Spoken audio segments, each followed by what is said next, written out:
వరంగల్ జాతీయ సాంకేతిక విద్యా సంస్థ నెట్లో జరుగుతున్న టెక్నోజియాన్ 2016 ఫెస్ట్ ఉల్లాసంగా సాగుతోంది. 3 రోజుల పాటు సాగే ఈ ఫెస్టులో 50 విభాగాల్లో వివిధ కళాశాలల విద్యార్థులు తమ ప్రతిభను ప్రదర్శిస్తున్నారు. మరికొంతమంది పలు రాష్ట్రాల విద్యార్థులు ఒక బృందంగా ఏర్పడి స్వచ్ఛ భారత్పై అవగాహన కల్పిస్తున్నారు. ప్రధానమంత్రి నరేంద్ర మోదీ పిలుపు మేరకు ఈ కార్యక్రమం చేపడుతున్నామని విద్యార్థులు తెలిపారు.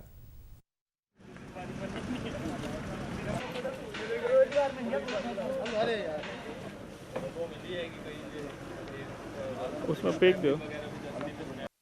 Green campus, green campus, green campus, green campus, green campus, clean campus, green campus, go green, go clean, go green, go clean, go green, go clean, go green. Wolverine, Less pollution is the Wolverine, less pollution is the best solution, Less pollution is the best pollution. Solution.